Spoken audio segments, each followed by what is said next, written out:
So I was right about Moses Itauma v Dillian Whyte. Now, if you had seen my preview videos for this fight, you would have seen that I was expecting Moses Itauma to pretty much go out there and run through Dillian Whyte very quickly in this fight. Now, I wasn't expecting to see a first round knockout like we did, because I thought Dillian Whyte still had a bit left in the tank to at least get outside the first round, right? But if you'd seen my preview videos, like I said before, it was always going to be a damn near impossible task for Dillian Whyte, because at the end of the day, once Moses establishes his jab and finds his range, then it was just going to be a matter of time for Dillian Whyte, right? I betted on Dillian Whyte perhaps being a bit more energetic early on and being hard to find, and then, slowing down even by the second or third round, and then Moses would have established his jab, established his distance, and then just run through Dillian Whyte. In this case, it happened immediately in the fight. It happened immediately in the fight and showed that Dillian Whyte really had nothing left, offered zero resistance, and as soon as he got hit, it felt like he was ready to go. Not to say that Moses doesn't have power. Moses clearly has power. Moses clearly can deliver big shots in a way that not many other heavyweights can do, right? Because to be able to get those sort of reactions in the very first round against Dillian Whyte shows you're a serious puncher, right? But Moses Itauma, impresses a lot of people with that sort of performance, because even the people that were picking Moses, they weren't picking him in the first round. So he exceeded expectations even more so.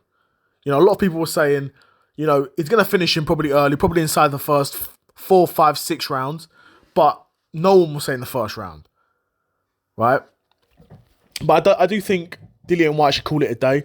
He's 37, 38, and he's been through some wars, and he's been knocked out badly a couple of times now. This being, in boxing, if you're getting stopped in the first round, it's time to call it a day. Because even if you're shot to bits, you should have enough to still get out of the first couple rounds.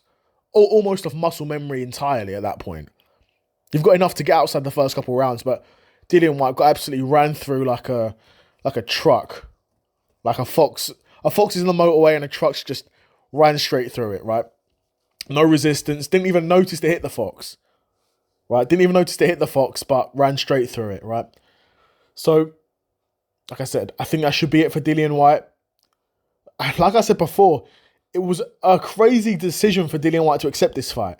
There was a lot easier fights out there for him. A Joe Joyce fight or a Derek Chisora fight. And those fights are winnable for Dillian Whyte. Well, I thought they were before this fight. I think he probably loses to both of them after seeing that sort of performance against Moses Itauma. Like, if you're getting banged out by Moses Itauma in the first round, pretty much the second or third combination Moses threw and Dillian Whyte was done. Right?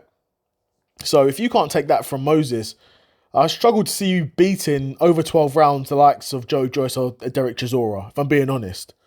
But that being said, of course, neither of those guys throw the punches with the speed and the power that Moses punches with. But definitely not Joe Joyce. Joe Joyce is like a snail in terms of his hand speed, right? And Derek Chisora doesn't throw straight punches like that, like the way Moses was, which were the shots that initially got the respect from Dillian Whyte was those straight punches. It was the cross to the body. That was, yeah, that was serious. That's not the type of punch I'd want to be taking, right? So yeah, that cross to the body, that got the respect. And then from there, Dillian Whyte he was clearly shook at the power, was closing up a bit more, shelling up a bit more, and Moses just went in for the kill.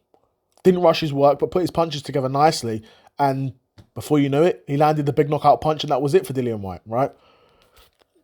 Now, I probably will make another video about who I think Moses could fight next, because there's a number of options at the heavyweight division. I'm not super keen to rush him. I know there's some people saying he should fight Usyk or Parker next. I don't think that's the case, but I will make a separate video going into that. But he's only 20. So I'm really keen to not rush him, because, in my opinion, what you don't want with Moses Itauma is for him to face the top of the division very early in his career, potentially take bad knockouts and never recover from that, or bad losses and never recover from that. That would be a shame to see, in my opinion. But yeah, I'd be curious to know what you guys thought of the fight. Was you expecting Dillian Whyte to be a bit better, or was you expecting Moses to go out there in the first round and just run through Dillian Whyte? I'd be super curious to know what you guys think in the comments below. And yeah, another episode of the Seth Solo Side Quest in the bag, and I'm out. Peace.